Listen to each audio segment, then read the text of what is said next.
Why we're underestimating American collapse.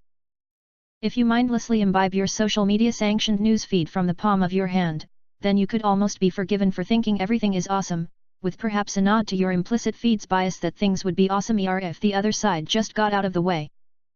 However, if you have your eyes opened matrix-like to the real world surrounding you, the number of divergent and dissonant headlines begins to leave you questioning the reality of exceptional America: record stock prices, record homeless, record wealth, record food stamps, and so on. When we take a hard look at US and world collapse, we see a number of social pathologies on the rise. Not just any kind. Not even troubling, worrying, and dangerous ones. But strange and bizarre ones. Unique ones. Singular and gruesomely weird ones I've never really seen before, and outside of a dystopia written by Dickens and Orwell, nor have you, and neither has history. They suggest that whatever numbers we use to represent decline, shrinking real incomes, inequality, and so on, we are in fact grossly underestimating what pundits call the human toll, but which sensible human beings like you and I should simply think of as the overwhelming despair, rage, and anxiety of living in a collapsing society. Hack lays out 5 examples of what he calls the social pathologies of collapse: strange, weird, and gruesome new diseases, not just ones we don't usually see in healthy societies, but ones that we have never really seen before in any modern society. America has had 11 school shootings in the last 23 days. Why are America kids killing each other? Why would people abuse opioids en masse unlike anywhere else in the world? How did America's elderly end up cheated of dignity? And that is my last pathology: it is one of the soul, not one of the limbs, like the ones above. Americans appear to be quite happy simply watching one another die, in all the ways above. You might say, having read some of my recent essays, Omer, don't worry. Everything will be fine. It's not that bad. I would look at you politely, and then say gently, to tell you the truth, I don't think we're taking collapse nearly seriously enough. Now, you might say, well, poor people have always chased seasonal work. But that is not really the point. Absolute powerlessness and complete indignity is. In no other country I can see do retirees who should have been able to save up enough to live on now living in their cars in order to find work just to go on eating before they die, not even in desperately poor ones, where at least families live together, share resources, and care for one another. This is another pathology of collapse that is unique to America: utter powerlessness to live with dignity. Numbers don't capture it, but comparisons paint a bleak picture. How did America's elderly end up cheated of dignity? After all, even desperately poor countries have informal social support systems, otherwise known as families and communities. But in America, there is the catastrophic collapse of social bonds. Extreme capitalism has blown apart American society so totally that people cannot even care for one another as much as they do in places like Pakistan and Nigeria.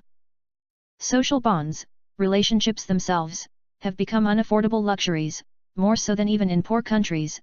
This is yet another social pathology unique to American collapse. Yet those once poor countries are making great strides. Costa Ricans now have higher life expectancy than Americans because they have public health care. American life expectancy is falling, unlike nearly anywhere else in the world, save the UK, because it doesn't. And that is my last pathology: it is one of the soul, not one of the limbs, like the others above. Americans appear to be quite happy simply watching one another die, in all the ways above. They just don't appear to be too disturbed, moved, or even affected by the 4 pathologies above: their kids killing each other, their social bonds collapsing, being powerless to live with dignity, or having to numb the pain of it all away. If these pathologies happened in any other rich country, even in most poor ones, people would be aghast, shocked, and stunned, and certainly moved to make them not happen. But in America, they are, well, not even resigned. They are indifferent, mostly. So my last pathology is a predatory society. A predatory society doesn't just mean oligarchs ripping people off financially. In a truer way, it means people nodding and smiling and going about their everyday business as their neighbors, friends, and colleagues die early deaths in shallow graves. The predator in American society isn't just its super rich but an invisible and insatiable force, the normalization of what in the rest of the world would be seen as shameful, historic, generational moral failures, if not crimes, becoming mere mundane everyday affairs not to be too worried by or troubled about. Perhaps that sounds strong to you. Is it?